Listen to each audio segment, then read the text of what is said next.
Poverty is not just the absence of money, but the absence of opportunity. And the United States is a country where you have both freedom and abundant opportunities.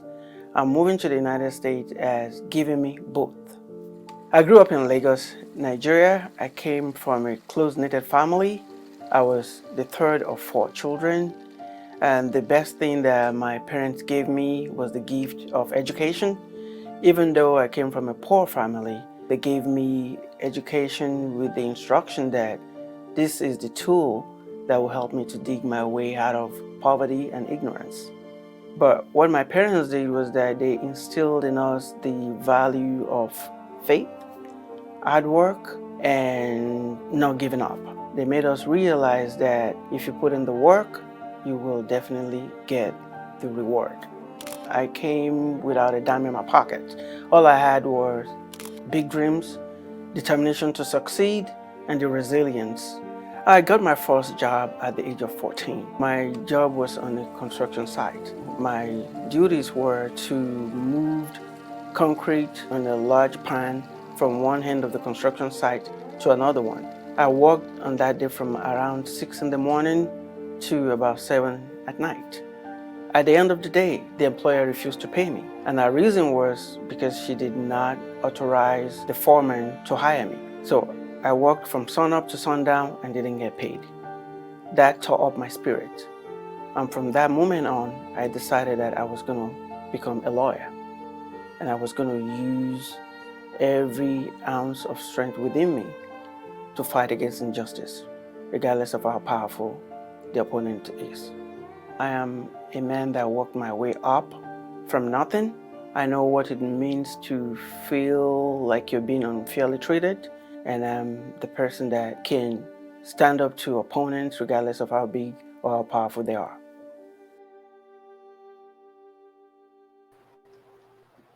Welcome to this special episode of Legal Angle. And I have with me today a brother, a special guest who has just written one of the most substantive book I've read this year, and it's called How to Have Difficult Conversations About Race. His name is Kwame Christian. Welcome to the show, Kwame. Thank you so much for having me, my friend. Appreciate it. Thank you. And can you tell us a bit more about yourself? Yes, well, I think the most recent news is I am a fan of you. That introduction that you put on was incredible, just inspiring. So thank you for sharing your story and being so open with it, with the books and the podcast. I think that's necessary. And about me, my name is Kwame Christian. I'm the founder and CEO of the American Negotiation Institute, where we conduct negotiation and conflict resolution trainings that make difficult conversations easier. I'm also host of the number one negotiation podcast in the world, Negotiate Anything. And our goal is to change the world one difficult conversation at a time, because we believe the best things in life are on the other side of difficult conversations. And what we want to do is just help people all around the world to make those conversations easier. Thank you. And you sure do know how to make people have difficult conversations. Because I've gone through this book. This is, like I said, this is the most substantive book I've read this year. And you can see it's all highlighted, all papers in between because it's so powerful. Can you tell us what inspired you to write this book? My wife, Whitney. Hmm. That's the simple answer. Because in when I used to work in the civil rights field, doing civil rights work, focusing on health equity, I did that for many years, but I became really emotionally burnt out, and I ran as far away from the topic of race and injustice as I possibly could, because it felt like no matter what I did, it was just a drop in the bucket. And then I went as far as to actually on social media block everybody who talked about politics or race or anything like that, because I just wanted to avoid all of those conversations, including my wife Whitney. Everything was fine with us at the time, but I said, Whitney, your posts are bringing me down. I'm not interested in hearing this. But then when we fast forward to 2020, I'm here with the American Negotiation Institute. I'm a lawyer as well, so I did business law and mediation, and so I changed the career, moving in this angle toward negotiation and conflict resolution. And Whitney had a difficult conversation with me. She said, here you are, and you are constantly telling people in your audience and your followers and fans about how important it is for you to have these difficult conversations. How does it look for you then, a black man who is in the field of negotiation and conflict resolution, to not offer yourself as a resource and avoid this conversation? You're doing exactly what you tell other people not to do. And when I was faced with hypocrisy, that was so clear. I had to I had to make an adjustment, and so I started off with a webinar on with the same name, how to have difficult conversations about race. We had an overwhelming response. The post I made went viral, and then a literary agent reached out and said, "Hey, this is your second book," and I didn't want to write this book, but I felt like I needed to write this book because when it comes to equity discussions, when it comes to these really important conversations on the topic of race, the thing is, we need advocates and we need allies who are skilled when it comes to making the case. And I realized there was a gap in the industry because there's a lot of research and a lot of great materials out there on the racial inequities that we're facing, the racial challenges, and then some maybe prescriptive measures on what can or should be done to create that positive change. But oftentimes, allies, change makers, they have the data, they have the statistics, and then they go into these conversations and they're confronted with this reality of, what do I do when my facts don't work? Because reading this data and information was moving to me, but then I try to have a conversation with somebody else and they just disagree. What's the problem? And so for me, I wanted to create a tool that helped people to turn their passion into persuasion so they could actually have these conversations and turn them into opportunities to connect and learn from each other and solve problems instead of combative altercations where we're just trying to do mutual damage. And so that was really the impetus to what led me to write the book. Thank you, Whitney, for inspiring him to write the book and leading people to turn their passion into persuasion. We are all a product of our past, and you wouldn't know who someone is until you know the journey they have walked. And for you, you were a first generation Caribbean American. You Yeah. emigrated with your parents when you were very little. Can you tell us how your life was as a child being a first generation immigrant? Yeah, it was challenging, but really enriching. And so my parents came here for their education. They met at Howard University in DC. And so I was always raised with that rich cultural heritage of the islands, right? Well, my dad's from the island of Dominica, then my mom is from Guyana. And so growing up though in Tiffin, Ohio, where we were by clearly the minority, it was really challenging, but it taught me a lot. And I now at the time I found it difficult, but now I really appreciate it because it's given me the ability to connect with all sorts of different people, regardless of their backgrounds. And it wasn't something that I fully appreciated at the time, but as I've gotten older and I've started to interact with more people, I started to realize that this is a superpower. It was a challenge, but I think a lot of times when we look back at our lives, the things that we admire and appreciate the most were those challenges that we've overcome. And so it was challenging, but my family, we were a very loving family, very supportive, and honestly the community was great as well. And that made it easier. And I think about the stories that I've heard of other minorities growing up in all white spaces. They didn't have the luxury of being in a place as good as Tiffin. Tiffin and the people in there in Tiffin were very good to us, you know. It just, whenever you're somebody different growing up in a place where not many people look like you or sound like you, there are going to be challenges regardless. But I think I have to definitely count my blessings because it was a pretty good situation. Oh, that's awesome. And your father is a surgeon, and your mom is a professor with a PhD. How did that Yes. impact your career choice? Yeah, it made me clear that education was going to be part of the answer. There You was had no no choice. choice. Yeah, no negotiating that. The career Did was you feel definitely. pressure? Oh yeah. Oh yeah, but I think in a good type of way. I think the parents can definitely go overboard, and I've heard those stories, especially with immigrant parents. They can be very demanding. But my parents were demanding, but they tempered their demands with love for sure. And the beauty is like for me, I knew college was going to be part of the equation. I figured grad school was going to be part of it as well. And so I think really what they put in us was that standard. They set the standard for what was and was not acceptable. And they wanted to make sure that whatever we did, we were trying our best and continuing to move forward and doing things for the betterment not only of ourselves and our family, but the community.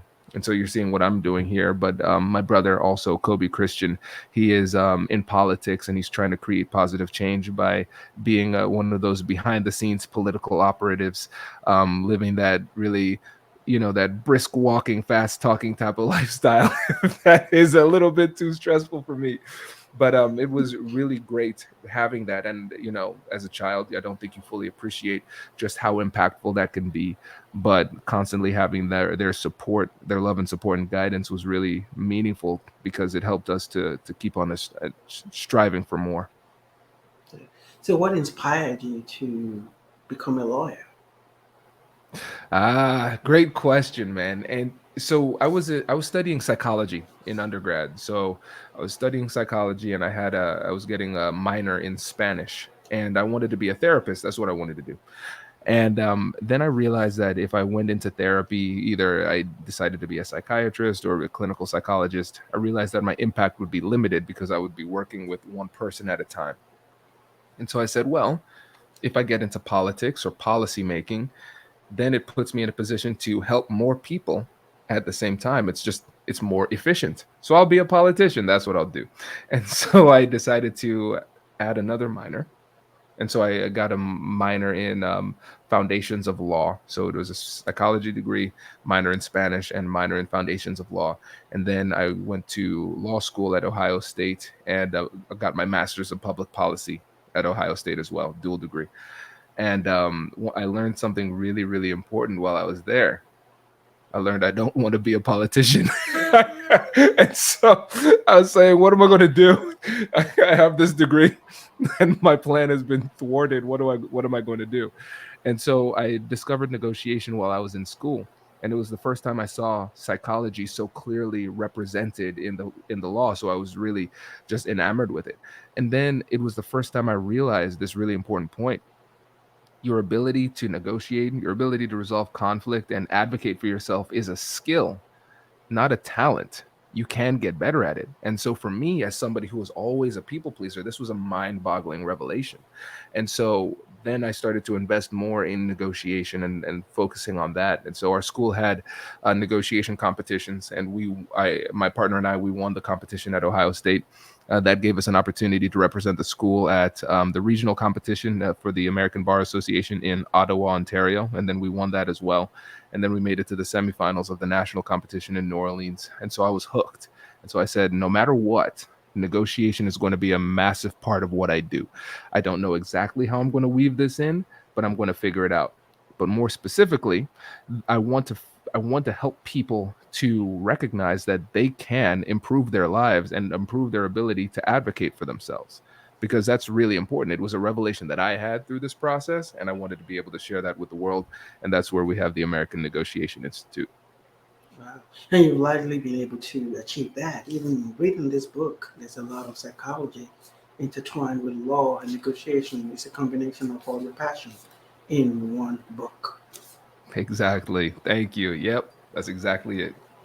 And in first grade, you had this life altering experience that informed the way you think about race, handle race, or even deal with conversation about race. Can you tell us about that? Yeah, and so this goes back to one of the what I was talking about earlier. No matter how nice people are, if you're different, there are going to be some hurtful circumstances that happen. So I remember in first grade, 6 years old at the time, just going out to the playground and looking for a friend to play with. And so I remember going to one group of friends asking, "Hey, can I play with you?" And they said no. then going to another group of friends saying, hey, can I play with you? And they said no. And then as time was expiring, just getting desperate, can I play with you all? And they said no. And so I tried to put on a strong face, but when I got inside for recess, I just started bawling, just started crying. And then the teacher said, well, what's wrong? And I said, nobody will play with me. And so for me, when I look back on my life, that was really instructive because, or I should say impactful, because for me, it turned me into a people pleaser at that time because I said, I need to work really hard to get people to like me. That's the ultimate goal. And so I found it really hard for me to stand up for myself because I didn't want to jeopardize or risk the relationships that I worked so hard to achieve, and so for me, I realized that there had to be a little bit of self work that went in to building my career the way that I wanted to. I can't be a lawyer who's where people are walking all over me, right? And so my first book was all about finding, the title is Finding Confidence in Conflict, but helping people to overcome those psychological and emotional barriers to having these difficult conversations. In this most recent book, How to Have Difficult Conversations About Race, I still included that element, but I focused on racial trauma. And so that experience made it really tough for me to have tough conversations about race because I want to feel included and I don't want to risk being ostracized for how I think, how I feel, what I believe, and what I've been through. And so, again, that type of experience leads you to hold back. And so, I want people to take the time and look inside of themselves and ask themselves, what is it really that's holding me back in these difficult conversations? Everybody is going to have a different experience. Everybody is going to have a different barrier, that leads you to perform and have a performance gap that manifests itself in different ways. But we have to be really honest with ourselves, and that introspective process can take some time and it can be kind of painful. But like we say, my saying is, the best things in life are on the other side of difficult conversations. That goes for the internal negotiation as well. We need to be able to have those really impactful internal difficult conversations in order for us to really get to the next level of our growth. We need to have those internal conversations before we can have the external conversations. And the way you structured this book is structured into three parts: the problem, the solution, and taking action. What was your writing process like? The writing process was me waking up in the morning and saying, I don't want to write this book, and then forcing myself to write it every day. That's essentially what it was, man. But my process is a little bit different. And what I do is I spend months once I get an idea for a book, and I just do a brain dump. And so I'll go on long walks. I'll ask myself questions, and then I'll just dictate, and so I'll just keep on talking and talking and talking out these notes. So I probably had like 250,000 words written, and then I organized it by chapter, by section, and then started to build the build from there, really. And it's a team effort as well, so I have my team organize this like massive blob of thoughts, put it into the chapters, and then I have them take the first shot at writing, and then I go in and I put it in my voice, and I put the ideas down. It has to be a team effort to get something like this out, and I want to be able to write as frequently as possible. My goal is to be prolific, and I could see many books coming down the pike in the next few years.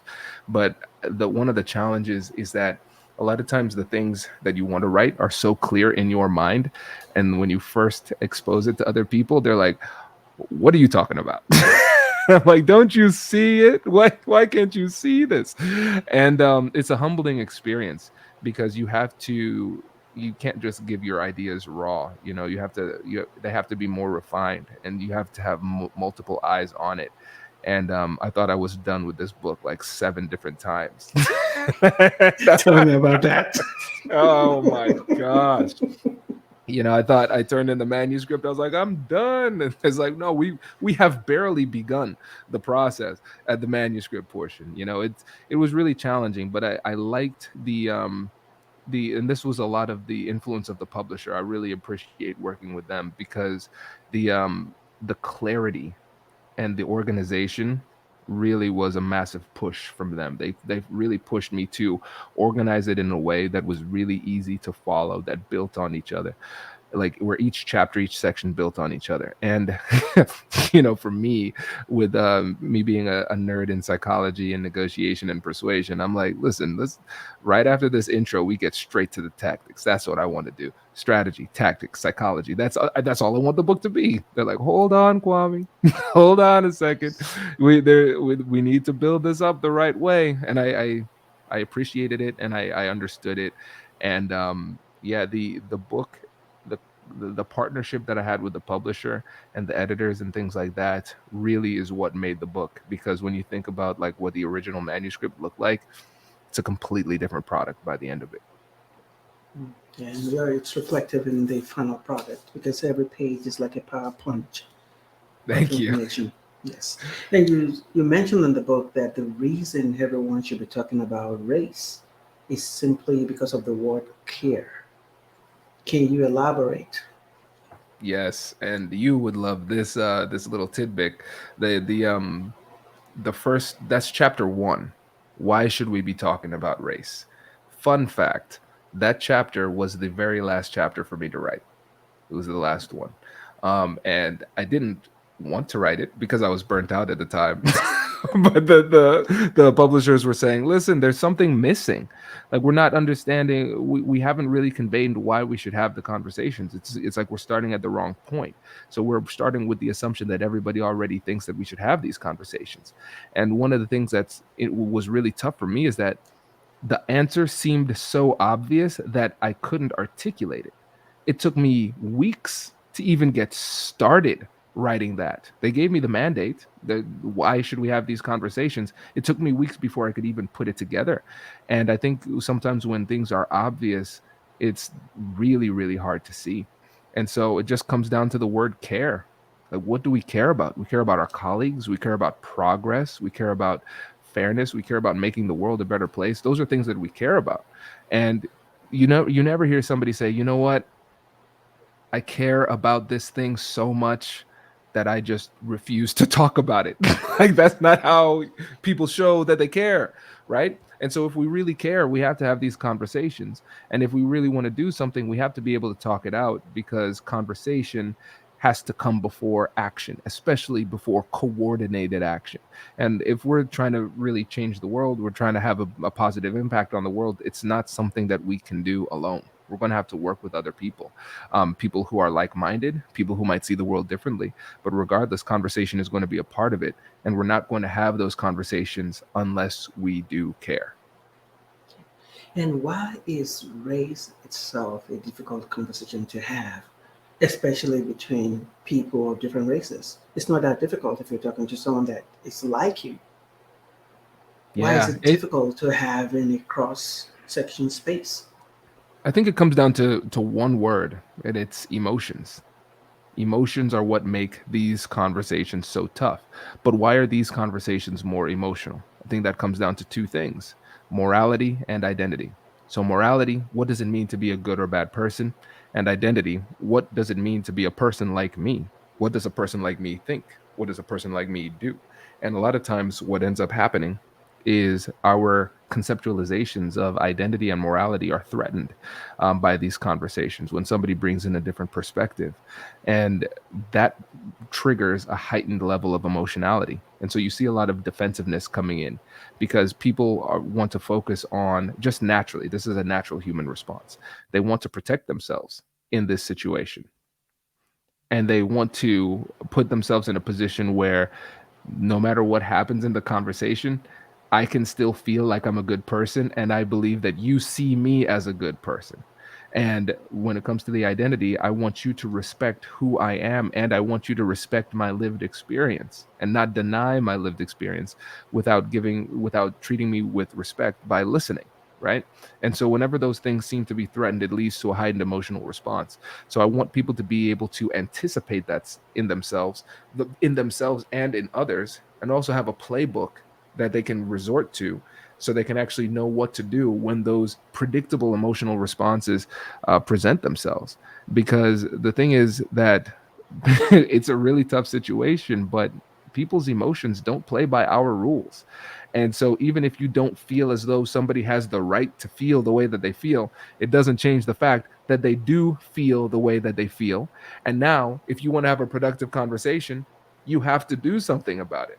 And then again, people would say, people should act this way. They should comport themselves this way in the conversation.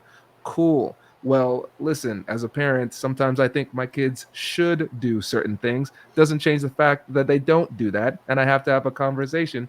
And that's why Kai's jumping around in the background of this conversation, distracting me while I'm trying to do this podcast, you know? And so I have to be able to rise to the occasion. And it goes back to that section where I talk about reclaiming your power. And so I'm not talking about your power in a Machiavellian type of way where we're trying to remove somebody's agency. No, I'm talking about it from our position. Because a lot of times we take these powerless stances where we blame the other person for what happens in the conversation. This conversation didn't go well because they're misbehaving, because they did this, because they said that. And so if we're doing that, then we put ourselves in a position where the success in this conversation is contingent upon the other person performing at an exceptionally high level. If they perform perfectly, then we'll have a perfect conversation. But if they step out of line, then it's their fault. And we're too busy pointing fingers and blaming other people for the failures of the conversation instead of taking responsibility for what we can do. And this is not the whole personal responsibility narrative type of thing, that can hold us back in policy-based discussions. What I'm talking about is recognizing that a lot of times we find ourselves in a situation where it is not our fault.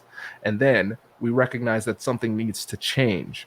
And if we want that thing to change, we can't look around for other people to step up and have the conversation. A lot of times it's our responsibility then to have the conversation. And even if they step out of line and say something disrespectful, that's not our fault. It's their fault. But it's still our responsibility to be the adult in the room and steer the conversation in a productive direction. And what you'll realize is that when it comes to this topic or any difficult conversation in general, it's not that the skills required or the strategies that you will utilize are very difficult to understand. I went out of my way to make this simple and practical so you could read the book and immediately put it into action. The challenge is that you will not want to put it into action because you will not feel like it, because you will be emotional too. And so that's why the emotion management has to start with us. If we can manage our own emotions, then it puts us in a position where we can start to manage the emotions of others. Managing our own emotions and also about identity. Yeah, when talking about identity, you debunk the notion of having a situation where people call colorblindness, where people choose not to see color and believing that that is the solution to issue of race. Can you tell us the story behind that? Yes. So I remember I was on a friend's podcast. It was a Dutch podcast. And he was saying that in the Netherlands, the strategy a lot of times is to treat everybody the same and essentially say that we don't see race. I don't see you as a black person, Kwame. I see you as just another person. I'm another person. We're all equal. And I believe that comes from a good place because so much of racism comes from the fact that we are focusing on the differences. And that is what often leads to people creating these arbitrary separations, which causes so much problem, so many problems. And so people say, let me just avoid addressing those differences. So it comes from a good place, but it becomes problematic for a couple of reasons. First, it's not true. Like we can see those differences. And second, it puts us in a position where we are denying ourselves the opportunity to solve problems, because if we're not able to talk about solutions, then we can't solve problems. And then lastly, it's not, or somebody's race is not something that is shameful that needs to be avoided, right? And so it's not, we don't need to avoid talking about that. So the example that I gave in the book was on that podcast. I knew my friend just had a son and he was very proud of the fact that he's a new father. And so I said, okay, well, how would you feel if I said that I don't see your son? And he says, what do you mean? I was like, yeah, I don't see you as a father. I just see you as another person. So I don't see your son. And he's like, yeah, I wouldn't feel very good about that, right? Because that's a part of his identity that he cares about. It means something to him. And so denying that can be hurtful. And so I don't need you to not see my race. I'm black. I like being black. You could be whatever race, and you should like that about yourself too. That shouldn't be a controversial thing.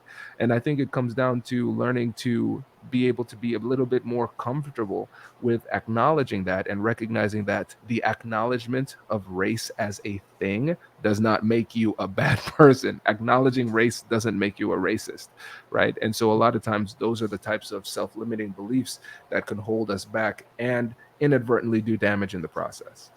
Thank you. And some people might pick up the book and look at it, look at who wrote it, and look at the back, see your picture, read your bio, and think, what gives you the qualification to write this book? And that's yeah, that's an internal negotiation I was having before writing the book. I was like, are you all sure you want me to write this book?" And I think there's a level of imposter syndrome that just comes with self-awareness, and I think for me, I wanted to stay in my lane. And I made it really clear in the introduction. I said, I'm not going to teach you how to think about race. I'm going to teach you how to talk about race. As a negotiation expert, a conflict resolution expert, that's my zone of genius. That's where I'm going to stay. And so I don't want to be prescriptive and say, this is what we should do, this is what we shouldn't do. I have my opinions, but I think other people who are more well read on the topic should be the ones leading the charge when it comes to discussing policy changes. But when it comes to discussing how we can create those changes within our organizations, within our communities, and how we can have those difficult conversations and persuade people, now that's where I could come in, because that is my lane. And so I think by narrowly describing what I'm going to do and what I will not do, I think that was really helpful when it came to, for me, just feeling confident enough to write the book, and then for others feeling confident in me writing the book. Thank you. And you mentioned in the book that the heartbeat of racism is denial. Yes. Yeah, that is a quote from Ibram Kendi, author of How to Be Anti-Racist. And Yes. it's true, because if we are able to deny that we have a problem, then we are preventing ourselves from getting a solution, right? I mean, anything in our house, right? If I were to talk to Whitney and Whitney's like, "Hey, Kwame, there's a mess over here. Clean up the mess," and I'm like, "Hey, Whit, sorry, I'm in a post-mess society and I don't see messes. I don't see messes." Right? Then we're not going to clean up the mess. That's not a good situation. And if I deny that there's a mess in that room, then the mess is just going to stay, right? And so denial is a really, really powerful tool when it comes to preventing problems from being solved. It just maintains the status quo in a way that can be really problematic without putting yourself in a position where you actually need to stand up and say something. Because if I just deny the existence of something, then I'm denying my right and your ability to actually have a conversation about that thing. And so denial is a really massive issue that we're still dealing with today. So that's why it's so important for allies and advocates to have a tool that they can go into these conversations and actually show people what the problems are, and then invite them into the process of coming up with a solution.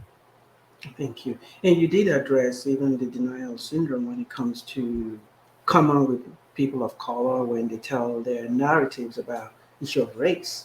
You have people who are considered ally who might not even think of themselves as racist, or they're not even racist, but they just can't empathize, and they might be like, maybe it's not about race. And you call that Exactly. reflexive rejection. What is the antidote to reflexive rejection? Yeah, with reflexive rejection, what we realize is that people, because of their biases, they will reflexively reject a point that you make. And so imagine a situation where you haven't even fully articulated your point and the person is already disagreeing with you. It's like, well, that disagreement came pretty quickly. I don't think there was much rational thought behind it. You felt like it was wrong. You didn't think that it was wrong. Those are two different things. And so, whenever we're confronted with a situation where you feel as though you're running into reflexive rejection, where no matter what, the person is psychologically predisposed to reject whatever it is that you're saying, recognize that you're probably in a position where more data will not help. This is a situation where confirmation bias, for example, will be at play. And confirmation bias is a bias where you have your conclusion, and you will stick to that conclusion no matter what. So a lot of times we have conclusions in search of evidence. And so this is how I feel. This is my conclusion. How do you know that? Good question. Let me figure that out in front of you. Right? And so that can be really problematic. And so what's interesting though is that again with biases are subconscious. If you just say, "Hey, I think you might be dealing with some confirmation bias." Of course, people are going to reject that. So you can't be that direct. And so what you want to do is you want to help them to expand their perspective. What is it that they don't see? And if they see you as the enemy, what's going to happen is they're going to push back on everything that it is that you're saying. So you have to approach this in a way that generates a little bit of trust, that encourages them to be more vulnerable with you during the conversation. Because changing your perspective and seeing the world differently, especially in a difficult conversation, requires a level of vulnerability and trust that doesn't happen by accident. Because a lot of times, listen, I'm not going to speak for you, but sometimes there might be a conversation where you're in an argument and then you go back and forth, and then you realize you're wrong and you're like, I'm not letting this go. I can't let this I can't let this guy win, right? And so sometimes we approach these conversations in a way that's so combative that the other person cannot bring themselves to adjust simply because they don't feel comfortable adjusting in front of you, right? And so I talk about the parable of the element, the five blind men and the elephant, where this is an old story but a different twist on it. And so the story goes, they bring five men into a room and they have them, and they're blind men. They can't see the elephant, but they have them touch the elephant and describe what an elephant is. And so one man says the elephant is like a big column because he's feeling the elephant's leg. Another person says an elephant is like a rope because they're feeling the elephant's tail. Another one says an elephant is like a fan because they feel the ear, and so on. And then they start to argue which one is right, which one is wrong.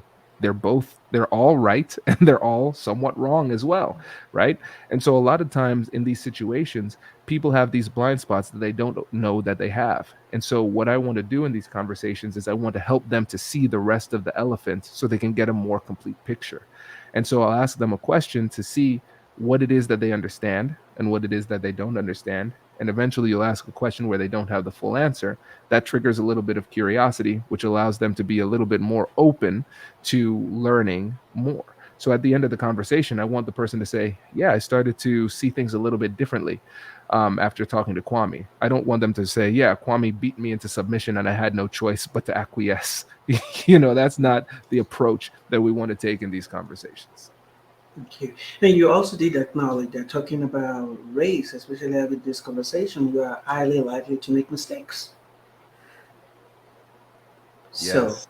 how do you handle these potential landmines? So a couple of things. First thing is a disclaimer. Just let people know like what you know, what you don't know. And just say, "Listen, let's say we're talking to somebody with a different background, a different racial or ethnic background, and you want to learn more, but you recognize that out of ignorance you might say something offensive." And so you could just say, "Hey, listen, we have very different backgrounds, and I just want to say before we start off that I want us to have a really good working relationship, and I want to also apologize in advance if I say something in the future that is offensive. I just want you to know that's not my intent, but for the sake of our relationship, I want to encourage you to let me know when that happens so I can do better, so I can treat you respectfully, and we could have a good relationship." Just a simple disclaimer like that gives you a lot more grace when you do inevitably make a mistake, because you probably will, and it gives you an opportunity to learn. And then the other person doesn't take it as personally. They say, "Ah, yeah, you know what, Kwame told me about this, he said this might happen, this is probably one of those times. I'm not going to take it personally, as personally," right? And now let's say you make a mistake. The simple solution is an apology, but you need to make sure that you're doing it in the right way. And the best way to do this is focusing on the words if versus that. So I could say, "I'm sorry if what I said made you feel offended or made you feel hurt," or I could say, "I'm sorry that what I said made you feel that way," right? And so we want to focus on that. That's the best way to do it, because if we say the word if, it seems like we're calling into question the person's a subjective experience. You can't do that. People do not like that. It makes things worse. And so what we want to do is we want to take full ownership by saying, I'm sorry that what I said, or I'm sorry that what I did had that impact on you. It's my apology. And then you want to commit to making sure that you don't do it again. Though that's the second element of an apology that's often missing too. Thank you. You talked about implicit bias, confirmation bias, and attribution bias. Can you tell us about these biases that we all have in one way or the other? Yes. And so biases really, just put simply, the way that I describe it is a bias is a subconscious preference towards something or prejudice against something. It's either reflexively positive or reflexively negative. And bias is really the natural state of the brain. Biases exist so we can save time in our brain, so our brain can operate more efficiently. And a lot of times, the biases don't have a negative impact. So, for instance, if we did not have any of these biases, any of these mental shortcuts, our day would be crippled from the jump. It's like we wake up, the alarm goes off. You're like, what am I doing today? I need to analyze my whole world afresh every single time, but it makes life a lot easier when you're already biased towards a certain cereal. It's like, okay, I need cereal. That's going to be Cinnamon Toast Crunch. Got it. Cool. Right? It makes life easier. The problem is, sometimes our biases will lead us to make mistakes and make bad decisions, and we won't recognize that we're making these types of mistakes. And as it relates to biases about people, it could lead us to make decisions that have a negative impact on people that are unfair because we're not taking into consideration the things that really matter. So, for instance, that gut feeling that says, yeah, I want cereal, I'm going to get Cinnamon Toast Crunch, could lead me in a hiring situation to say, yeah, you know what, these two candidates are pretty much the same, more or less, on the resume, but yeah, I just got a better feeling from Mark. Yeah, Mark might look exactly like me, and that's exactly why I get a better feeling, right? And so that's where the biases get in the way. So that's generally how I would describe the implicit biases that we face. But then we talked about confirmation bias, which is our conclusion in search of evidence. And so for whatever reason, you are emotionally tied to a specific conclusion. So, for example, let's talk about a situation where you might have, let's say you're a white person, and then you find out a certain term is offensive, and you say, no, that's not offensive to this race of people, but you're not that race, so you can't really make that call, right?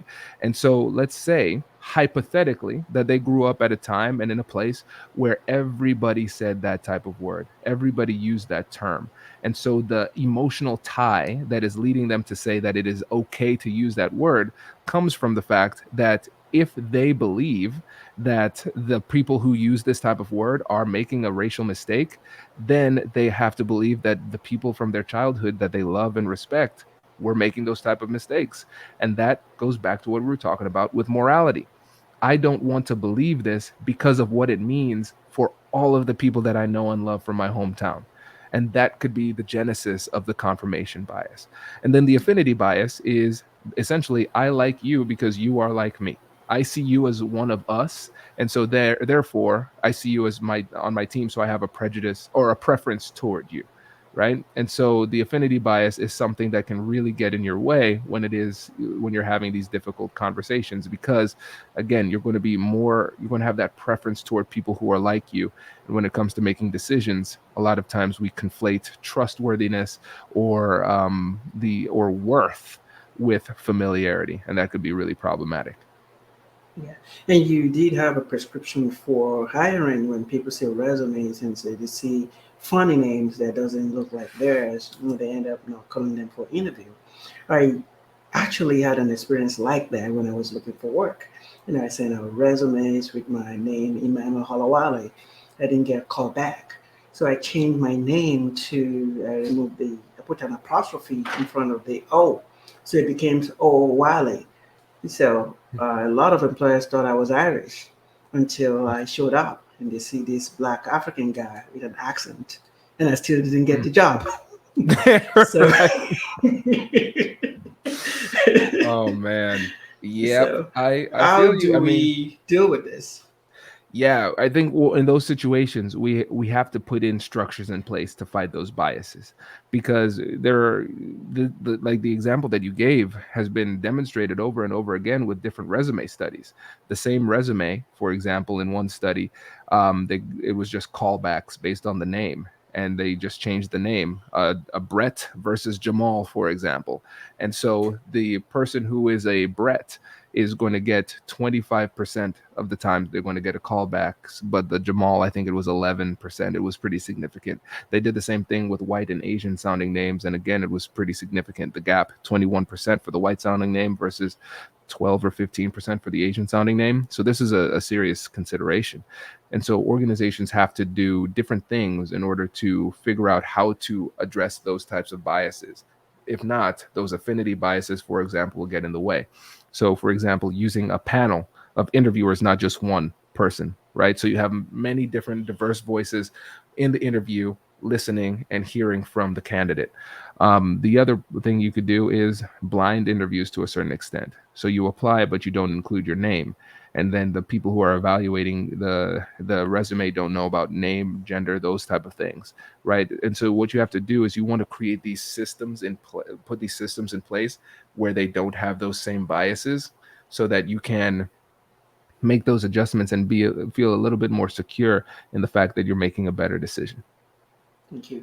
Yeah, and you also, there's a profound statement I found in the book. It says that if something was done legally, doesn't mean it was done equitably. Meaning that a company can have a structure in place where they're doing everything by the book, but it doesn't mean it's fair. Can you Right. elaborate on that? Yeah, I mean, there are a lot of things that are problematic that don't violate laws. And I think that was one of the most interesting things that I learned in law school. We go to law school, we see all these books, we see all these laws, and I left law school feeling like there was a legal answer for almost every situation. Now I get out into the real world and I realize just how much it falls between the cracks. That doesn't come close to a legal matter, but as a policy matter, as a problem of society, it could be very problematic, right? And so I think we have to recognize that the laws are there for extreme circumstances, but they're not going to offer much guidance in these everyday types of situations. When it comes to determining right and wrong, where it's really fascinating to see how subjective that can be, which demonstrates just how important the ability to negotiate, persuade, and have these difficult conversations is in the workplace and in our personal lives too. Thank you. And thank you. And when it comes to talking about race, especially between people, even within the same race, depending on how it goes, you have this situation where everyone is trying to compete as to who gets it the worst. So we call that the great pain-off, competing about who is the worst victim of racism. How do you handle situations like that? Yeah, Where, the first Oh, sorry. Go ahead. yeah, go ahead. Yeah, I think the first thing is just to realize that it's happening. Because it's almost like, imagine two siblings arguing about who was most wrong to the parent, right? And the parents like, this is not helpful. And we just find a solution here, right? And a lot of times when we are in these situations, it's just cathartic communication where I don't feel good and I want to be heard, and the other person doesn't feel good and they want to be heard, and then they feel as though the other person's pain invalidates their own, so they try to level up, and so it becomes this competition of whose life was worse, right? And I think we have to do is start to acknowledge what is happening, the emotional desire in ourselves and others, and take the time to just validate how somebody is feeling and their lived experience, right? So it's like, yes, Emmanuel, that was a really tough situation. It sounds like you had a really tough go at it at this time, and then you summarize what it is that you heard to show the other person that you're listening. And now the thing is, every conversation has to have a topic. If you want to just have a conversation about like race or law or sports, I mean, whatever the topic is, there have to be some guardrails or the topic will never end, right? And so when we want to have these conversations, we have to be very clear on what everybody's goals are, and then also like what the outcome could be. In a lot of these conversations, there is not a specific goal. The goal is just simply to be heard. And so once we start to recognize, oh, even though my goal is to be heard and their goal is to be heard, why are we going about invalidating each other's experiences? Oh, okay, I see. just the psychological competitiveness that comes from these types of conversations, blended with the emotionality, can lead us astray in that type of way. And so I like to think about the term conversational leadership, where I take responsibility for showing the other person how they should comport themselves in the interaction. So if I recognize that there starts to be a bit of a pain off happening, where I share something that hurt me, they share something that hurt them, and then we just kind of keep going in an escalating spiral, I'll slow things down and just say, "Hey, hold on one second. I just want to say, my goal isn't to put my experience over yours, and I hope that's not your goal either. My goal is to make sure that we can leave this with a better understanding of each other's perspectives, and just taking Okay. that time to level set could be really helpful." Like I said, and the way you wrote the book and your prescription in the book too is a balance. You're not just writing from the point of view of a black person. You also were writing from the point of view of a white person and the kind of defensiveness that could come up in some of this conversation. And you stressed about empathy. What is the importance of empathy and listening when it comes to having these difficult conversations? Yeah, it's critical. And in the book, I say, listen, I know a lot of communication experts will come up here and tell you you need to empathize. Well, I'm going to do that. That's exactly what I'm going to do. But I wanted to empathize with you that it's hard to do. So when I think about empathy, I'm talking about um, understanding how the other person sees the situation, understanding how they think about the situation, and understanding how they feel about the situation. So, what is their perspective? What are their thoughts? And then what are their emotions? Those things are very different. Sometimes somebody might have certain thoughts, but then their feelings might be something completely different. Interesting. Let me go deeper into that. Let me reconcile those differences and put that together so I can get a better understanding.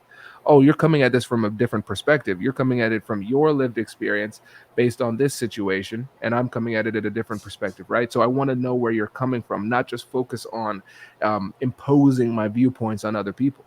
But then I wanted to go deeper and differentiate between different types of empathy.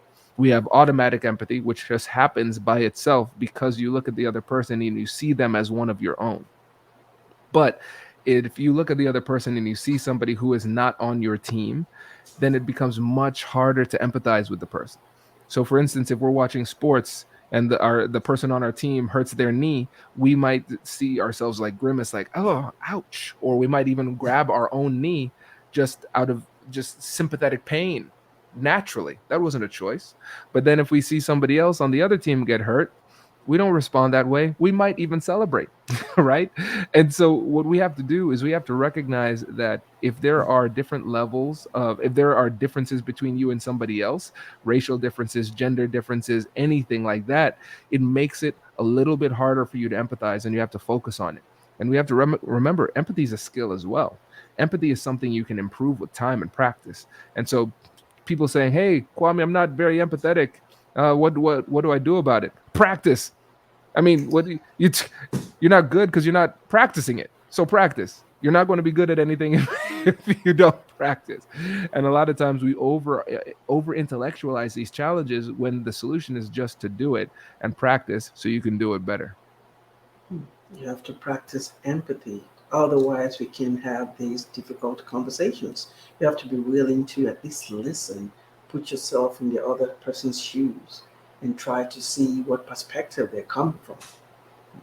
How do Exactly. you how do you manage a situation where someone is denying your lived experiences, especially when it comes to issue of race? Yeah, and so the what I realize is that a lot of times we're going to want to attack. We're going to want to fight fire with fire and say factually, "Hey, you can't do that. You're not allowed. How are you going to do that, right?" But what I find is whenever I get very emotional in the conversation, usually the first thing that I want to say isn't the right thing to say. And so I want to slow things down and just get curious because honestly it is kind of interesting, right? It is really interesting. It's like how are you coming to that conclusion? That's fascinating. And so I don't attack what it is that the person is saying. I pay attention to the reason why they're saying it. So for example, if I talk about my lived experience as a black person in America and somebody denies that in experience, I'll say, "Interesting. Correct me if I'm wrong, but it sounds like you are kind of unsure about the story that I just told or my experience. Am I sensing that right? So I'm not going to go and counter directly what it is that they're saying. I want to go to that feeling first. I want them to start to realize that there was some reflexive rejection there. I shared a story, you rejected it before even getting to the substance or really reasoning with it. That element of this conversation is fascinating. So for me, I want to help them to explore what it is that made them so resistant to that point in general. And so it completely redirects the conversation. And so the person might say, no, it's not that I don't believe you. It's more like I've never heard something like this, right? And so what I'm doing in these conversations is I think of myself a lot of times as their own internal voice. I'm thinking of myself as their internal voice doing the introspection that they should have done before they had this conversation with me. But they didn't. Fine, that's cool. I'm going to help you through this. And a lot of times, if we go to the real root of the resistance rather than trying to duel with them based on facts, that's when we can have a lot more of a productive conversation. And I think it's just really important for us to realize that in a lot of these conversations, just difficult conversations in general, but conversations about race in particular, we're going to run into situations where the real barrier might present itself as factual, but in reality, it's emotional. And if you address that emotional resistance, then everything becomes easier. So my methodology is really based on avoiding unnecessary barriers to success in these conversations. These conversations are difficult enough, but if we can start to identify and remove those emotional barriers before actually going into the substance, everything becomes a lot easier. Great. We eliminate emotions or try to regulate our emotions to make the conversation smooth. Then you talked about code switching as one of the solutions to talking about race. And well, having come from your background and the kind of life you've lived, that's one of the ways that you have been able to navigate the complex world of, you know, of your existence. Can you tell us about code switching and how it Exactly. works? Yes. So code switching. It's funny. Yeah, that was another part of my book where I was like, this might be the thing, Emmanuel. This might be the one that gets me canceled. there are a couple of there are a couple of sections where I'm like, this might be the one. And with code switching, essentially, what this is changing the way that you approach conversations and interact with people based on who you're talking to. And it's something that everybody does to a certain extent. So think about how you would talk to your parents versus how you would talk to your friends versus how you would talk to your children versus how you would talk to your spouse versus a client, right? It is the same you. You just change yourself a little bit based on the context. Everybody does this in different ways.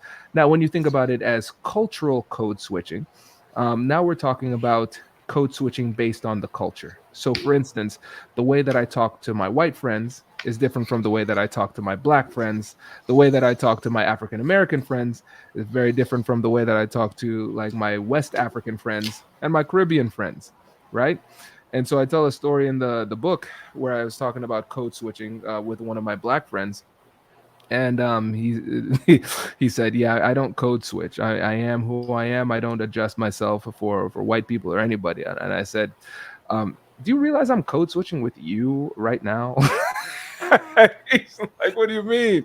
I said, "I didn't have consistent interactions with African Americans until college. You know, I did not. It was my Caribbean family, a few African Americans here or there, infrequently, and then white people.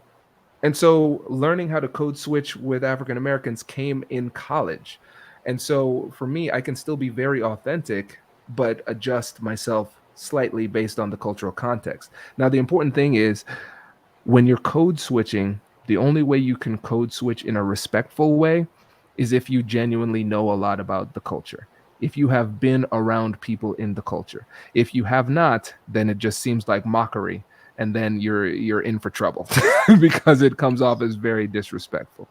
So I think it's something that if you have it in your toolbox to do, then it is a tool that you can use. But if you feel as though you're editing yourself and compromising who you are, then that's a problem. So for me, when I make this strategic decision, a lot of times it happens automatically. I'm sure you've seen this too. If a family member calls, then you probably sound a little bit more Nigerian. When a Of family member course. calls me, I sound way more Caribbean, right? It just happens naturally. And so I think it comes down to authenticity and whether or not you know enough about the culture to pull it off. But like I said in the book, if there's something that doesn't feel authentic or it doesn't feel right, then you shouldn't use it. And so I don't want people to leave like my trainings or stop reading the book or listen to a podcast and say, you know what, my goal is to negotiate like Kwame Christian. No, my your goal should be to negotiate like a better version of yourself. Just pick and choose what works for you and then put it into action in a way that feels comfortable. Yes, thank you. I think having this conversation is like following a roadmap or following the road. You have to be able to follow the band, and part of that could be code switching. You know, understanding other people's culture, translating their culture to benefit you.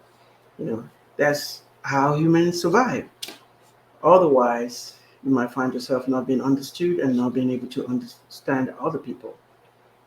You also talked about the Exactly. story about your wife, Whitney, going to the doctor during for a pregnancy test, or is it was it during when she was pregnant, something like that? Oh yeah, when she was pregnant, the maternity visits. The Yeah. maternity visit and how you had to bring it to the attention of the doctors that she's also a doctor. Tell us about that story. Yeah, and so this was an example of how you can make bias work for you. And this, as I'm going through this interview, I'm realizing, man, there were a lot of places where I thought that that I was going to get canceled. But when it comes to bias, a lot of times we have this defeatist mentality where, hey, there's a bias in place. I guess it's over. There's nothing I can do. I wish racism wasn't a thing. Whatever defeatist mentality we put into place, but I want people to think about bias as a strategic consideration. What are the biases that might be working against me? Let me think about strategies to overcome that. But then also thinking, what are the biases that I can ethically make work for me as well? And so that ethical part is a very important layer here, right? It's like, hey, let's weaponize racism. No, that's not what I'm talking about, people. I'm talking about being mindful about the psychology of the situation. And so the example that I gave in the book was talking about how we can make affinity bias work for us. And so again, you are like me, so I like you is the way that we would define affinity bias. So similarity is what brings us together. And so being somebody who worked in civil rights before, who was specifically focused on health equity and the disparate health income, the disparate health outcomes of people of different races, I knew that women as or just people in general who are darker skinned often have worse health outcomes and more specifically worse treatment from medical professionals. And so there are many studies that demonstrate this. And so for me, I want to make sure that Whitney doesn't end up as a statistic, like just like everybody else. I want to do what's best for my family in this situation. And so Whitney's a doctor, and so in these conversations, I would always find creative ways to mention, hey, oh, Whitney's a doctor too, or Whitney's in the medical profession too. And then their eyes would light up. Oh, really? You're in the medical field? Where do you work? Oh, you're at Ohio State as well? Oh, that's great. Yeah. Do you know this doctor? Yeah, I know this doctor. Okay. And so they would automatically just start to warm up. And so I don't know whether or not you would have been mistreated. You never know that. But the reality is, I know that I diminished the likelihood of mistreatment by triggering that affinity bias. So they could look at her and they're not seeing just another Black woman, they're seeing somebody who is like them, a fellow person within the medical profession who's trying to keep people safe and healthy. And so that's an example of how you can trigger a little bit of a bias working in your favor ethically, Ethical. in a difficult conversation or a situation. Yeah. And I think it does work because from personal experience, I had an experience last year where I was sick with COVID, and I Mm. was so sick that there was no way for me to communicate. So they didn't know I was an attorney. So I wasn't treated very well. But then whenever I go to the doctors and I tell them, I'm a lawyer, it's different because then they know this is a fellow professional. So it does work. Yes. Absolutely. Absolutely. And oh wow, this is well, we're almost over an hour, so but this is I'm really enjoying this conversation. But I'm still Me gonna too. go ahead and ask more questions. What's the difference between calling in and calling out? Yes. And so let's say something bad happens, something that we think is problematic happens in, for example, a meeting. And it was something that happened in passing. There's no ongoing threat, right? And so what we could do is we have two options, calling in versus calling out. And so calling out is when you publicly let people know your displeasure of what it is that somebody else did. And calling in, on the other hand, is when you call the person aside and privately address it. Now, here's the strategic consideration. If you call somebody out in front of other people, then you put them in a position where they feel obligated to defend themselves. No matter what the situation is, they cannot save face in that moment, or they feel they can't. And so it's not a conversation, it's more of a presentation. And then on the other hand, we have you see what I'm dealing with, man. I'm trying my best to stay focused, and this kid is crawling like on the ceilings. But on the other hand, we have calling in, and this is where we have a conversation with somebody, and we bring them in, and we talk one on one, and so it removes that performative element. It allows them to be more vulnerable, and they will avoid putting up those natural defenses. You're still going to have those defenses, but they're not. It's not going to be as robust and difficult to overcome in those situations. And so the conversation becomes easier the smaller the audience becomes. And so strategically, when you're having these conversations, especially if you're holding somebody accountable for a performance, you want as much as possible to turn it into a calling in situation versus a calling out. Okay. And this book, who is it for? Is it for companies? Is it for individuals? Is it for online conversation? Is it for Twitter warriors? Who is the book for? Yes, there was a chapter that did not make the cut on the online negotiations. Actually, I should post that. I should post that.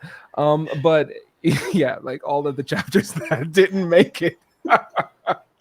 But yes, the I would say it's for anybody who wants to create positive change, or anybody who found themselves in a situation where they have ever said to themselves, a conversation about race has come up. I did not handle that well, or I wish I would have handled it better. Or you've looked at somebody else in a conversation about race and said, I don't want to end up like that person because that didn't go well for them, right? I think we can all look back on our life and recognize that we probably have had a conversation about race, and we probably could have done better. And I know for you, you mentioned before we started, you were able to use one of these techniques in a conversation with a client as well. And that's what people are really surprised to see, is that they say, yes, this is incredibly beneficial for me in this conversation on this specific topic, but every single principle can be applied in any difficult conversation you're having. And the way that I think about it is, if you are having a difficult conversation and you can manage to have a difficult conversation about race, and you can use these tools and keep your head and have a productive conversation on this topic, then you can handle anything else. So I really think any professional who is in a multicultural workplace or has to interact with people of different backgrounds, this is definitely a book they should read. Thank you. And is it for employees and employers, or is it for one or the other? Yeah, I would say both. I would say both, because we have it from the perspective of, we have case studies from the perspective of employees trying to create change in their workplace when they don't have the power or authority, which is tough. Influence without authority is really challenging. It's a completely different strategic challenge. And then we also have it from the manager perspective, the leader perspective. I want to lead a team that's diverse. I want to be able to treat people fairly. I want to be able to do a little bit of an analysis and see how I can overcome bias, and I can overcome the biases of others and create a positive workplace. There's good stuff in there for them as well. So it's anybody in the professional environment. That's really the goal. And it was tough narrowing that down. So I wanted to make sure that anybody who read it could get some value out of it. Thank you. And where can they get this book? You know what, man? That's a great question. I the digital version is still available on Amazon, but we sold out of the physical copies. So we sold out of the physical ones. So like the only person who has extra physical copies is me right now. So hopefully, like in the next month or so, we can re up and get those copies back online. But anywhere books are sold, Amazon, Barnes and Noble, those type of things, we'll restock the tangible copies. And the audiobook is going to be coming out here in the next few weeks as well. So you'll be able to get your copy for sure. And how can you be reached? Yes, best place to connect with me if you want to work with us, check out AmericanNegotiationInstitute.com. We do negotiation and conflict resolutions trainings, and then diversity, equity, and inclusion trainings from the perspective of skills and cultural intelligence. And then also on LinkedIn, I'm constantly posting on LinkedIn. I try to post every single day. LinkedIn is definitely the best place to reach me. I try to add as much value as I possibly can. Thank you. And what does it mean for you to come on Legal Angle to educate the public about having difficult conversations about race? Oh man, I love it, and especially as a fellow lawyer, it's I love to see lawyers who are podcasting and getting the word out and helping people to grow and learn. So just to be part of that and then to help you with that mission, that means a lot. So I appreciate you trusting me with your audience to share this message. Oh, thank you. I appreciate you too. Like I said, you've written a blockbuster. This is one of the best books I've read this year. It's packed with a lot of power, with a lot of wisdom, knowledge, and clear path to having this conversation. And you can live in the United States or even the world these days without having to confront the issue of race. Thank you for coming on Legal Angle, and I really appreciate the time you took to have this show. My pleasure. Thanks for having me. Appreciate it. Yeah. And for those of you listening to us or watching us on YouTube or Facebook, thank you for joining us. Until next time, stay safe. Bye for now.